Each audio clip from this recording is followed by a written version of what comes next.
असम विधानसभा में गुरुवार को बहुविवाह पर प्रतिबंध लगाने वाला विधेयक पारित कर दिया गया है।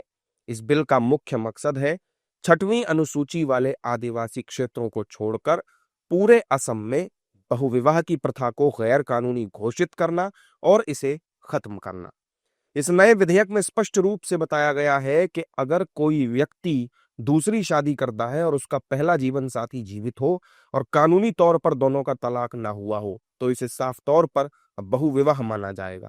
अब छिपाकर शादी करना या पहली शादी को नजरअंदाज करना किसी भी सूरत में नहीं चलेगा। बिल में बहुविवाह करने वालों के लिए कड़ी सजा का प्रावधान किया गया है। इस बिल को लेकर बीजेपी नेताओं ने असम सरकार की सराहना की और इसे जनता के पक्ष में बताया है। बिल्कुल सही है। हमारे जो संस्कार है, हमारी जो सभ्यता है, भारत की जो सनातन संस्कृति है, उसमें परिवार की व्याख्या को बहुत अच्छे तरीके से बताया गया है।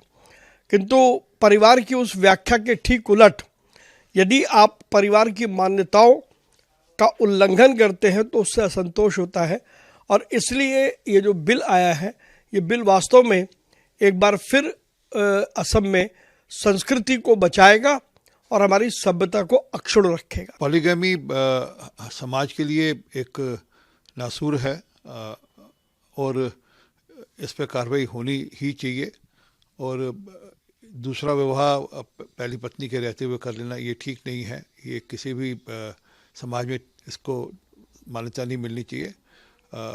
असम ने इसमें पहल की है, उनको बधाई हो। हाँ, मुझको लगता है कि असम के मुख्यमंत्री ने या वहाँ की सरकार ने एक वहाँ की डेमोग्राफी, वहाँ की व्यवस्थाएं, वहाँ की स्थिरता और लगातार घुसपैठिए, उन सबको लेकर के निर्णय लिया होगा। मुझको लगता है कि स्वागत के अभिनंदन के हो गया। इस बिल में उन महिलाओं को भी ध्यान में रखा गया है जो इस तरह की गैर कानूनी शादियों की वजह से परेशान होती हैं। विधेयक में प्रभावित महिलाओं के लिए मुआवजा और कानूनी सुरक्षा का प्रावधान किया गया है ताकि वे आर्थिक और सामाजिक रूप से सुरक्षित रह सकें, जिसे लेकर विपक्षी दलों के नेताओं और मुस्लिम धर्मगुरुओं ने भी इस बिल को सही करार दिया है। बिल्कुल, इसमें कोई हमको नहीं लगता है कि कोई ऐसी बात है जो अगर कानून बनाकर कोई कार्रवाई की जाए और सब पर लागू हो, हर धर्म वालों पर लागू हो, हर जाति बरादरी पर लागू हो, तो किसी को एतराज़ नहीं हो सकता। हमको भी नहीं एतराज़। नहीं, ऐसा ये देखिए, ये एक से ज़्यादा औरत करना ये पुरुषी मानसिकता है। मर्दों को लगता है एक से ज़्यादा ये करना, और इस तरह से औरतों के ऊपर एक तरह से अन्याय होता है। वो होना नहीं चाहिए, ये मैं भी मानता हूँ, लेकिन ये मुसलमानों में ही होता है, ऐसा समझना बिल्कुल गलत बात है। इतना ही मेरा कहना है। एक से अधिक शादी पे अगर कोई रूल आ रहा है और वो बिल हो रहा है तो डेफिनेटली मुझे लगता है कि सभी लोग इससे सहमति रखते होंगे। ये आप सब जानते हैं कि हमारे मुल्क के आइन, कॉन्स्टिट्यूशन, संविधान ने हर शहरी को अपने मजहब पर अमल करने की पूरी आज़ादी दी है और religious freedom is a fundamental right as per the constitution of our country. और आप सब जानते हैं कि आर्टिकल 25 में बहुत ही वाज़ेह तौर पे बात कही गई है कि all citizens are free to profess, practice and propagate religion of their choice. और फिर हर कम्युनिटी को इस बात का भी कानूनी हक है कि वो अपने पर्सनल मैटर्स में अपने पर्सनल लॉज पर अमल कर सकता है।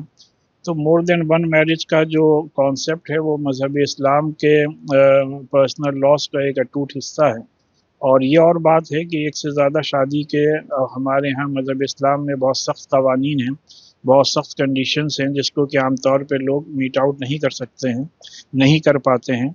और ग्राउंड रियलिटी ये है कि अगर आप देखें कि percentage of more than one marriages किस कम्युनिटी में सबसे ज़्यादा है, तो मेजॉरिटी कम्युनिटी में परसेंटेज ज़्यादा है as compare to the minority community. Assam सरकार के इस फैसले को सत्ता पक्ष और विपक्ष सभी ने सराहा है। वहीं सरकार का ये मानना है कि ये कदम समाज में समानता लाने और खासकर महिलाओं के अधिकारों को सुरक्षित करने की दिशा में बेहद जरूरी था।